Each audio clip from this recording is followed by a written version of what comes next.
Hofstrand is here today to talk about his personal experience with polio. Last year, Don very generously gave Polio Plus $1,000, and that greatly helped our club reach our goal of raising $1,000. So Don's going to share a little bit about his experience with polio, so we all remember what it is and will not give up to completely eradicate polio worldwide.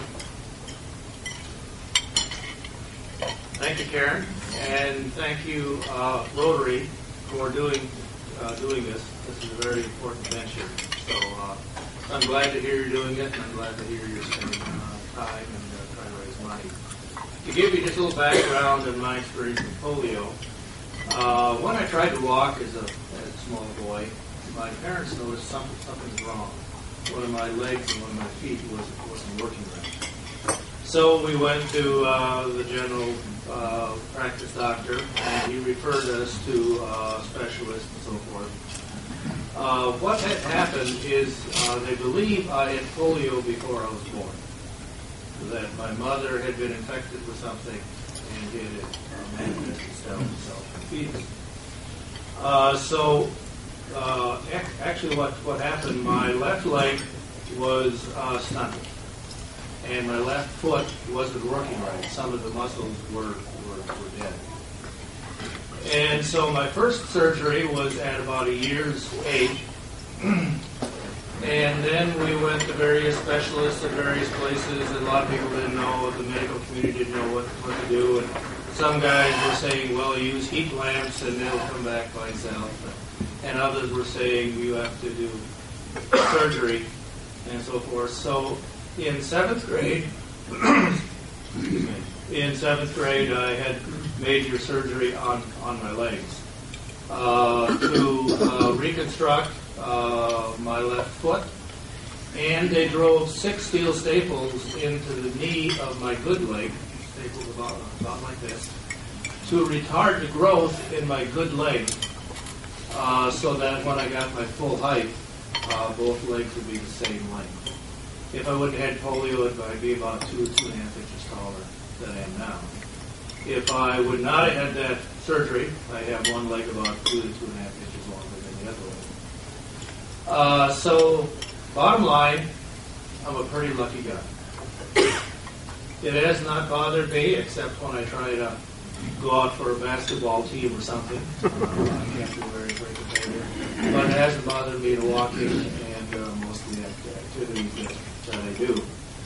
My left leg is quite a bit weaker, and so my right leg is a lot stronger, because I do all the work off that leg. A couple of other comments. I did not suffer from post-polio syndrome, which is not a fun thing to have. It's like getting the problem over again. You get weakness in the same limb, and a lot of pain returns, and you can be very, very tired. I had a cousin, Craig Hofstrand, same age as I am, who had polio, only much, much worse. It affected his left leg and right arm. And he went through post-polio syndrome at about the age of 45, 50. Kind of interesting side story to it. He was living in the Black Hills at the time, and he got a job being kind of an errand person for the movie Dances with Wolves. I'm sure many of you remember that movie. And in fact, the last name on credits is Craig Hofstrand. But he told the people, he says, if I have to lay down, you'll find me laying out on the set. Don't worry, and I'm not trying to shirk my work.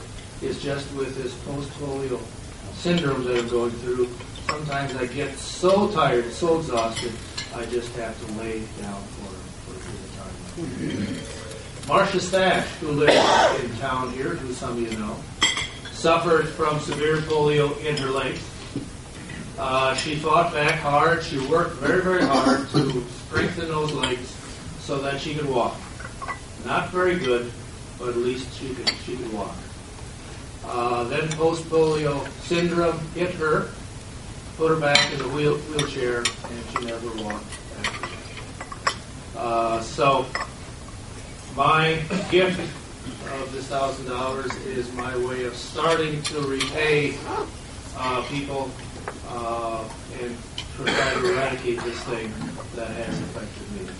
So once again, I thank Rotary International and this Rotary Club very much for the work you're doing.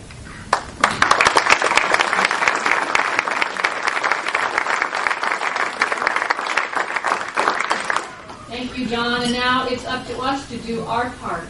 We have pledged $2,000. That is our goal to give to Polio Plus this year. We do have a lead gift of $500. Some have already given through Happy Bucks, and others, I assume, are giving online. That is still the easiest, most direct way to give, is to give directly to the foundation online. According to estimates, if this disease isn't eliminated, 10 million children will be paralyzed in the next 40 years. Addressing the needs of those children will require resources that could be used for more important global issues. If we get rid of polio, there are other issues that are just waiting for our money. Right now, it only costs 60 cents to inoculate a child. That's not very much money, and it makes a big difference. So please remember Rotary International's goal to eradicate polio worldwide. Give your fair share this year, and we will meet our goals. And again, thank Don for sharing his personal story.